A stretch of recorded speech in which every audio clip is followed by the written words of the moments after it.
Now, to yet another case of a Christian being vilified by the media, charged, dragged through the courts, and only when the damage is done, declared innocent. Declared innocent today. This time it's Brian Houston, founder of Hillsong Church in Sydney. I'll talk to him in a second, but some background first.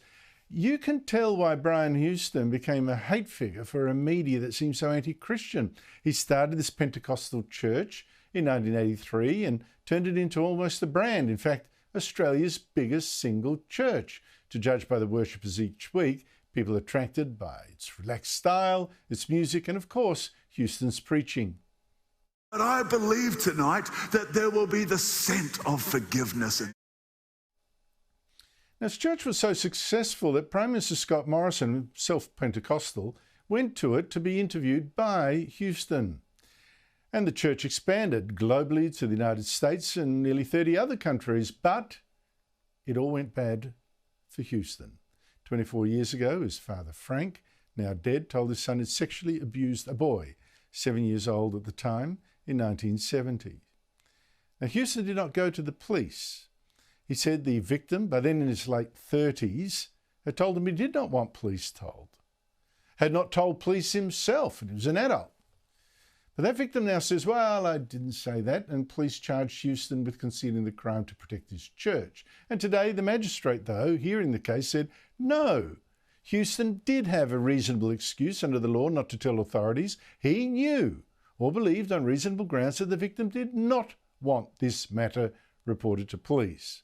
Brian Houston joined me a short while ago. Brian Houston, thank you so much for your time. How did it get to this, you being charged when the magistrate says you were just doing what the victim wanted? Well, I think that's a big question, and unfortunately it's been taking 25 years for that to finally today be answered.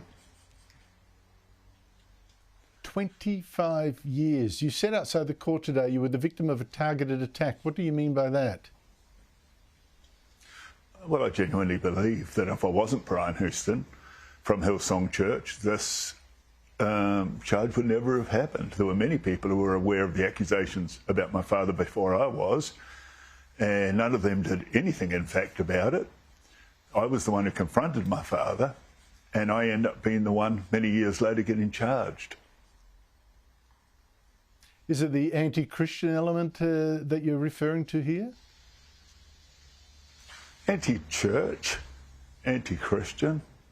I think that there is a hostility that comes towards especially prominent pastors, people who are doing something a little different than the norm.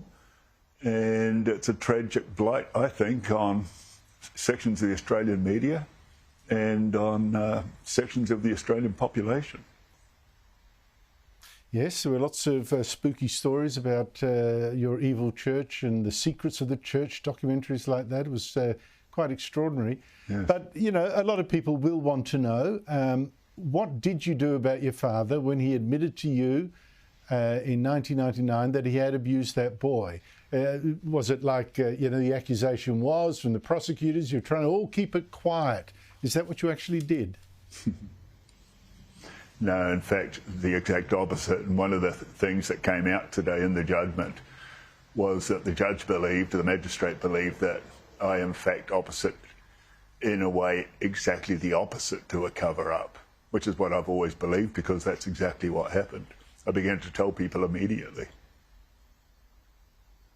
You told the church you got your father out of the church, is that correct? I suspended his credential after I confronted him, and then I went to the board members of both the church he pastored, Sydney Christian Life Centre, and the church that I pastored, which then was Hills Christian Life Centre, it became Hillsong Church, and systematically from there spoke to leaders, spoke to various groups in the church. As I think I said, I spoke to the National Executive of the Assemblies of God, who were the governing body. It's a movement of around 1,100 churches. And so I always felt like I got on the front foot and addressed the situation, and was, to be honest, a little bit shocked that this even ended up in a Royal Commission in 2014, which now is 9 years ago. So 25 years since this happened, over 50 years since his abuses, 9 years since the Royal Commission, and 2 years since I got charged, and then finally today in 2023, we got to this point. It's it's an incredible saga. Now, your argument was the victim tells you, I don't want you to go to the police. By the time you know it, he's in his late 30s. He could himself go to the police and apparently hadn't done so and hadn't turned his mind to doing that. Do you think you were justified in not going to the police yourself? Well, his exact words to me were, I don't want you to tell the police. He said, if anyone is going to go to the police, it will be me. But that was also substantiated by his mother, who had told me he didn't want to go to the police, and other people who were privy to the information of this, that my dad had allegedly abused Brett Sengstock. And so there was a clear narrative. He didn't want the police involved, and he was 37 when I first found out. Again, sections of the media love to have made it look like this, I found this out when it was a 7-year-old boy. And if that was the instance, obviously we would have gone to the police. But no, it was a 37-year-old man. And all the way up till when my father died, 5 years later, still the victim, who I do feel very sad for, but he hadn't still gone to the police at that point, and nor had anyone else. So how did you end up getting charged? It's just an absolute mystery to me, given these fairly, uncontroversial facts. Well, yes, I think, again, sections of the media, are complicit because they built a narrative on a premise that was completely false. And off that narrative, by omission, I think omission is one of the biggest tools of pictures that are painted. Not mentioning that this wasn't a boy that I found out was being abused. It was a 37-year-old man who had been abused in the 1970s when I was a teenager, by the way, and obviously I was unaware of it. And so I think the fact that this even came to the point where the DPP charged me was pressure from the media. Do you draw any parallels with the George Pell case? I always felt very sad for George Pell because of my own experiences. And I was very relieved, to be honest, when the Supreme Court, finally unanimously found him innocent. It's just a pity it took that long. And other church figures as well. And especially, as I said, if there's a level of prominence to those church figures, even the attention at the Royal Commission that, say, Cardinal Pell got, and then I got, and maybe one or two others who were other situations that may even have been worse, but they didn't get any media attention at all. Now, Brian Hewson, I don't know whether there's a connection here or it's just happened, happenstance, something else. But from the outside, it seems that your life went a bit haywire after you were charged, or about the time you were charged. You must have known it was coming. You were charged with drunk driving in the US 2 years ago. You were investigated by your church for allegedly being inappropriate with 2 female staffers around the same time. You resigned as the church's pastor. You went to the US. What on earth happened there? What is this connected? Are they just different sort of unfortunate events? What happened? Those are big questions. I do think from the time in 1999 when I found out about my father, that basically framed so much of my life from that point till now. Completely changed the day-to-day things I was addressing in life. And yes, sadly, over those years, and particularly in more recent years, I didn't handle all those things well. I know a lot of the narratives out there, false, not right.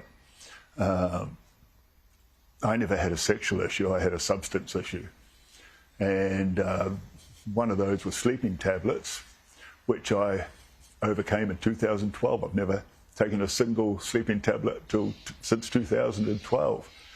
And then the sad day at a Hillsong conference, which is just a night of shame I'm very embarrassed about. But again, it's not what people think it is. I'll leave that for another time to talk about.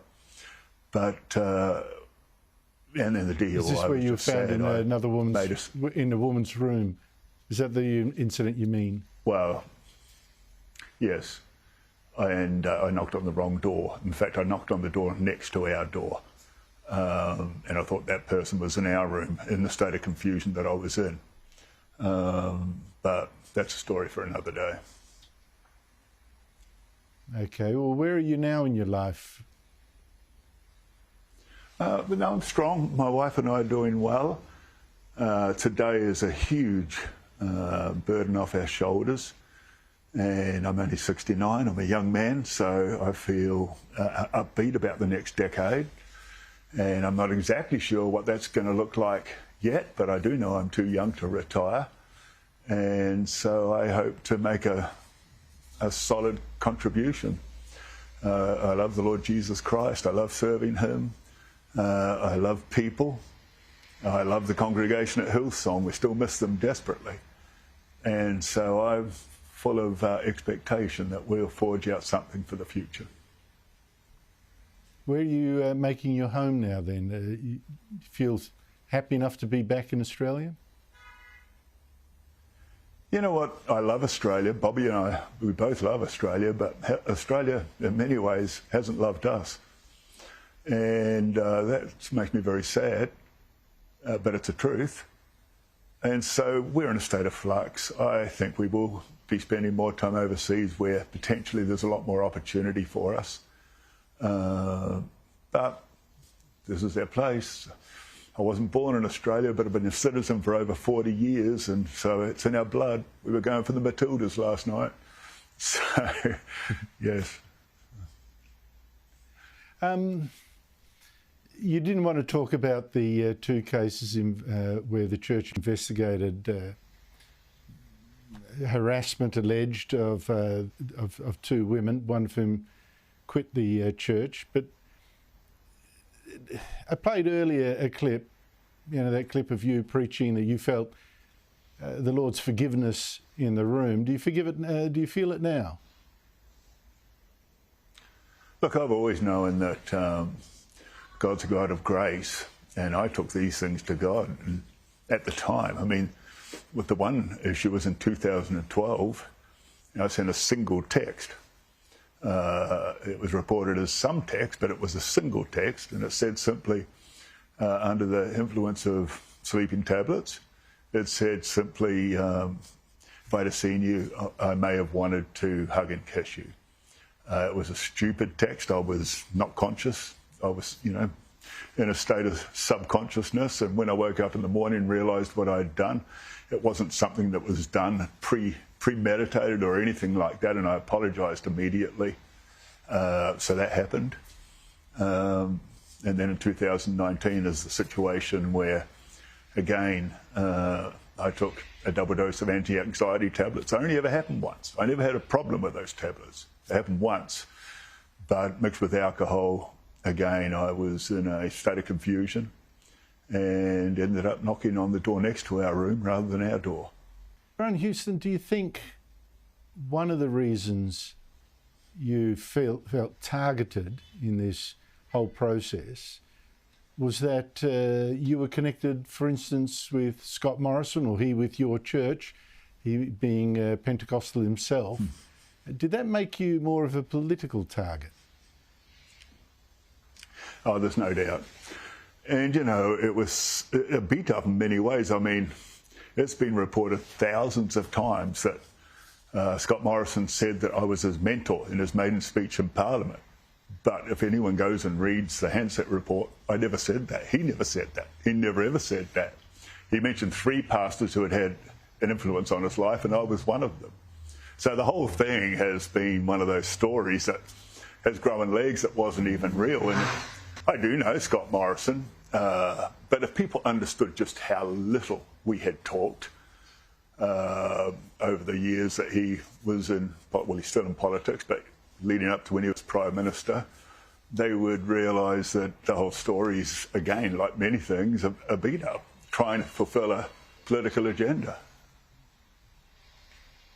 And yet he was close enough to you to reportedly try to get you to come along into the White House with him in one of his visits as Prime Minister.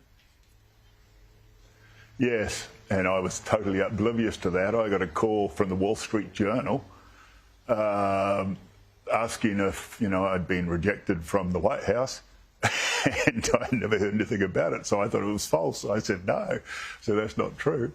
But apparently I had been invited along with a lot of other people, and there's a lot of story around that too. I've got friends in America who have worked in the White House who think that in actual fact the issue was generated here in Australia, not in America. In other words, it wasn't the Americans who curtailed that possibility, but in fact it happened here in Australia. I guess we'll never know.